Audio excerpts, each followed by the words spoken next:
있고요.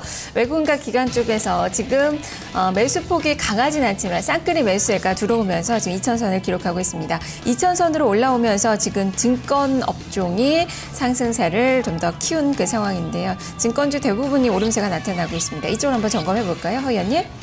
네, 증권주는 글쎄 일단 워낙에 이제 PBR이 낮은 상황이고요. 일부 증권사 쪽에서 이제 뭐 롱숏이라든지 최근에 내놓고 있는 어떻게 보면 한 최근 2, 3년 동안에 출시하고 있는 새로운 펀드들이 이제 흥행을 하게 됐다는 점들, 그리고 워낙에 PBR이 아까 말씀드린 것처럼 낮기 때문에 좀 의미가 있는 것 같습니다. 그리고 건설 경기 활성화 뭐 기대감들, 그리고 이제 글로벌하게 보면 지표가 상당히 잘 나오고 있다는 부분들이 경기 민감도 베타가 가장 높은 쪽인데 이런 쪽으로 좀 반영이 되는 것 같고요.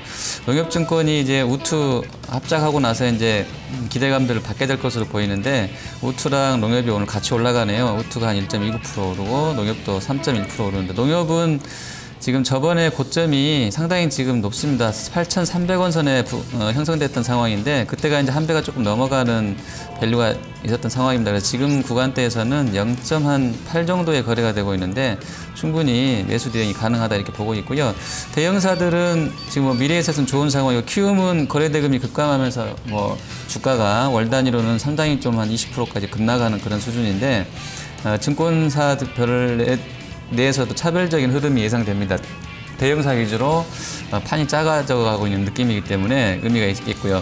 한국 금융지주 같은 경우는 최근에 IPO 실적 보면 뭐 거의 1등이거든요. 이제 SDS나 에버랜드 앞두고도 뭐 드라이브를 걸 수도 있을 것 같은데 한국 금융지주도 실적이 잘 나오고 있기 때문에 이쪽도 좀 주의 깊게 보셔야 될 것 같습니다. 네, 그리고 지금 유통 쪽이 괜찮습니다. 자, 김경훈 연구원님 이쪽을 좀 보죠. 지금 일단 코스닥 시장에서도 GS 홈쇼핑을 비롯해서 지금 홈쇼핑주들의 움직임이 좋고요. 지금 유가증권 시장에서도 현대백화점 2%대, 지금 롯데쇼핑이나 대구백화점 이런 종목군들도 상승권의 움직임이 나타나고 있어요. 내수주줄 계속적으로 좀 보자라고 좀 말씀해 주셨는데 음식료에서 이렇게 유통까지도 좀 확대가 가능할까요? 네, 유통 같은 경우는 뭐 백화점 업체들 전반적으로 굉장히 좀 많이 빠졌습니다. 그동안 뭐 국가적인 좀 안 좋은 소식이 있으면서 지금 내수 전반적으로 좀 부진이 좀 지속되는 부분들이 실적으로 좀 연결이 됐고 그러한 부분들의 실적 추정치가 좀 하향 조정되는 빌미로 작용했다 좀 이렇게 보셔야 되고 그동안 많이 빠졌었고 이 PBR 기준으로 워낙 메리트가 있는 기업들이기 때문에 뭐 현대백화점 같은 경우는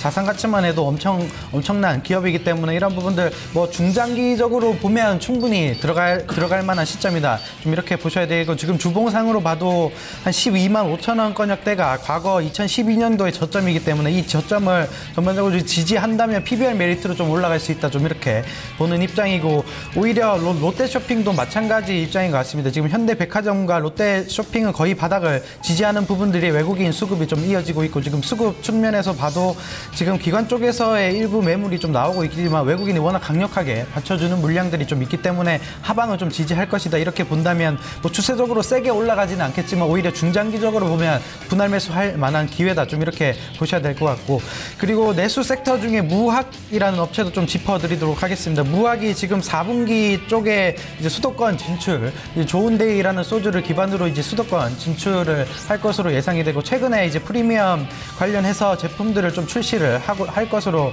예상이 되고 마케팅 측면에서도 이제 시작을 서울 수도권 중심으로 좀 할 것으로 예상됩니다. 그렇게 되면 일부의 프리미엄 밸류에이션을 좀 받을 수 있다 좀 이렇게 보는 기준이기 때문에 지금 PER 기준으로만 한 13배 정도 되고 향후에 이제 15년부터 본격적으로 수도권 매출이 좀 반영이 된다면 업사이드는 좀 더 나올 수 있다 좀 이렇게 보는 입장이기 때문에 좀 긍정적으로 좀 살펴볼 만한 기업이 아닌가 좀 이렇게 생각을 해볼 수 있겠습니다. 네, 무학을 봤더니 지금 하이트 진로도 같이 보이는데 하이트 진로는 주가가 어제 싸이 관련된 종목으로 분류되면서 많이 올랐었죠. 오늘은 또 주가가 2% 정도 되돌림 보여주고 있습니다. 이 싸이의 행오버 좀 관련돼서 한번 좀 점검해 볼까요? 허 의원님. 들어보셨다고 말씀해 주셨는데 예, 저도 어제 봤습니다. 사실상 강남 스타일 정도의 그런 감흥을 좀 얻지는 못했는데 어제 주식시장에서 싸이 관련된 종목군들 급락이 나왔었는데 오늘 또 반등에 성공하는 그 모습이 DI를 제외하고는 지금 나타나고 있는 그 구간이고요. 어제는 또 사실상 그 행오버에 등장했던 그 기업들이 많이 올랐잖아요. 하이트진로나 뭐 GS 리테일, TJ 미디어 등이 많이 올랐는데 오늘 두 종목은 떨어지고 있고 TJ 미디어는 또 급등하는 그 모습이 이어지고 있습니다. 좀 어떻게 풀이를 해봐야 되는 건가요? 네, 일단 거기에 이제 그 PPL이라는 용어 맞나요? 그 간접 광고식으로 들어가는 쪽에 쌓이는 돈 안 받고 아마 이제 우리나라 국익 차원에서 그냥 이렇게 서비스를 한 것 같은데요.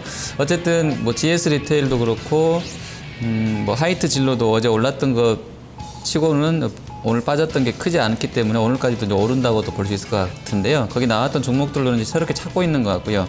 KD 미디어가 이제 직접적으로 음반 유통하고 뭐 TJ 미디어요.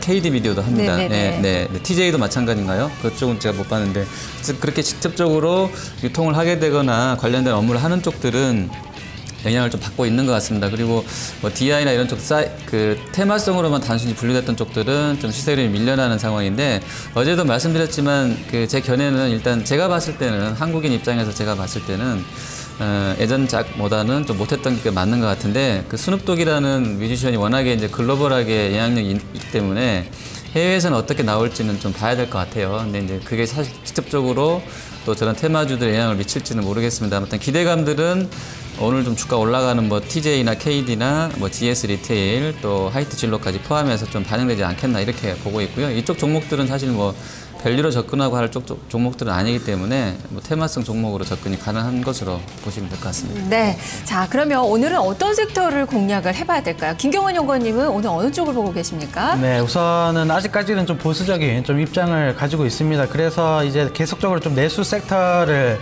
말씀을 드리겠고, 우선 내수를 집중하는 이유는 전반적인 업황이 굉장히 좀 안정적인데도 불구하고, 그리고 실적적인 측면이 굉장히 좀 안정적인데도 불구하고 이 원재료 투입 단가가 2, 3분기까지 좀 확대가 이 싼 원재료가 계속적으로 좀 들어가고 있기 때문에 이 계속적으로 좀 우상향할 것이다 좀 이렇게 보고 있는 입장이고, 일부의 자금들은 지금 민감주와 화학섹터 저점 매수 조금씩 분할 매수 하셔도 충분히 무방할 것 같습니다. 지금 화학 제품 가격이 조금씩 올라오고 있는 부분들이 있기 때문에 종목별로는 충분한 차별화가 나올 수 있다 좀 이렇게 보실 수 있겠고, 지금 대상 같은 경우 계속적으로 좀 언급을 드리지만 이 종목은 뭐 실적이 워낙 괜찮게 좀 잘 나갔기 때문에 계속적으로 좀 강조를 좀 드리도록 하겠고, 아까 말씀드렸던 이제 무학 같은 경우도 밸류에이션이 충분히 할증을 받을 수 있는 업체이기 때문에 밑에서 계속적으로 좀 모아가는 전략이 좀 필요하다 좀 이렇게 말씀을 드리겠고, 이제 CJ제일제당도 이익 모멘텀은 계속적으로 좀 가시화 될 것으로 보입니다. 지금 라이신 가격 자체도 조금씩 반등을 하고 있는 모양새가 좀 나오고 있기 때문에 이러한 부분들, 그리고 민감주에 일부 자금을 좀 투입할 만한 부분들이 좀 나오고 있다 좀 이렇게 말씀을 드리도록 하겠습니다. 네, 자 그렇다면 허 의원님은 어느 쪽을 좀 보고 계시는지 종목과 네. 업종으로 좀 설명을 해주세요. 네, 저는 IT 금융 하겠습니다. 일단 외국인 수급이 받쳐주고 있기 때문에 이쪽 뽑았고요. 그 LG 계열사들, 특히 이제 LG 전자랑 이노텍이랑 LG 디스플레이, 이게 이제 오늘 좀 괜찮을 것 같고요. 하이닉스도 뭐 개인적으로는 여기서 좀 더 올라갈 수 있겠다라고 보고 있는데, 물론 이제 뭐 몇 프로 더 먹으려고 지금 사야 되냐 이렇게 말씀할 수도 있을 것 같은데, 뭐 주가가 한번 이제 기세를 만들어 놨기 때문에 좀 더 가지 않겠나 이렇게 좀 개인적으로 보고 있습니다. 그리고 금융주 같은 경우는 전체 통으로 봤을 때 외국인들이 계속 사고 있는 상황이라서 아마 금융 섹터도 좀 주의 깊게 보셔야 될 것 같습니다. 네, 자 그러면 오늘 장 포인트 다시 한번 좀 정리를 해보도록 하겠습니다. 지수는 2000선에서 약간 또 후퇴한 그 모습이 나타나고 있는 그 구간인데요. 자, 어떤 점을 좀 포인트로 삼아야 될까요? 자, 김경원 연구원님, 이 민감주에 대한 엇갈린 수급을 강조를 해주셨는데 시각의 변화가 있으신지 설명해 주시죠. 네, 우선은 수급적인 측면에서 민감주 수급을 보려면 우선 종가 기준으로 좀 수급을 파악해야 되고, 지금 외국인과 기관 쪽에서 양매수가 좀 일부 들어오고 있습니다. 외국인 쪽에서는 한 300억가량 순매수를 좀 기록하고 있고, 기관 쪽에서도 거래소 증시에서는 한 100억가량 정도 매수가 들어오고 있지만, 지금 뭐 강한 매수세는 좀 아닌 것 같습니다. 아침장이긴 하지만 강한 매수세는 우선은 오후장 들어가 봐야 좀 알겠고, 그러한 부분들의 수급적인 측면이 엇갈린 수급들이 다시 한번 양매수로 들어오는지, 종목별로 민감주 섹터의 양매수가 들어오는지에 대한 여부는 앞으로 굉장히 좀 중요할 것이다 좀 이렇게 말씀을 드리도록 하겠습니다. 네, 자 그렇다면 허 의원님은 계속적으로 중국 지표 이후의 시장은 어떻게 될지도 좀 네. 살펴주시죠. 네, 일단 시장은 그 데드 크로스 이후에 반등인 것 같아요. 장중에는 이제 5월선 들어 올려놓고 위쪽에서 시세 흐름이 유지가 되고 있는데요. 뭐 종가상으로는 어제와 유사하게 큰 폭의 변동 없이 종가는 나올 것으로 봅니다. 그리고 10시 반에 이제 PPI, 중국의 물가지수, 소비자랑 생산자 물가지수 나오는데 예상은 좀 더 개선되는 것으로 나오고 있습니다. 근데 이제 조금 상세가 되는 부분이 항상 10시 구간대에 들어가 보면 이제 인민은행에서 공개시장 조작을 하고 있거든요. 계속해서 좀 하고 있는 상황이고, 또 그 지준율을 인하하는 그 대상을 3분의, 그러니까 전체 시중은행의 3분의 2 정도까지 다 포함될 수 있도록 그 확대하겠다는 조치들이 이제 9일자에 그 이 신문에 이제 보도가 됐던 상황인데 조금씩 엇갈리고는 있습니다만 어쨌든 그래도 물가가 너무 세게 나오게 되면 뭐 그런 부분들이 또 긴축 우려도 키울 수 있기 때문에요. 10시 반 정도 구간에서 그 지표를 확인하시고 현대미포라든지 롯데케미칼 이런 쪽들은 좀 추가 대응이 필요할 것 같습니다. 네, 어제 인민은행에서 이 농촌은행 중심으로 일부 은행의 지준율 0.5%포인트 인하를 했습니다. 자, 이런 점들이 오늘 중국 증시에 또 어떻게 반영이 되는지도 한번 보셔야 될 것 같네요. 자, 지금 현재 지수는 1996선으로 점차 지금 상승폭을 반납을 하고 있는 그 구간입니다. 장 초반 출발 동향 살펴봤습니다. 탑팀 중계석이었습니다. 두 분 말씀 잘 들었습니다. 네, 감사합니다.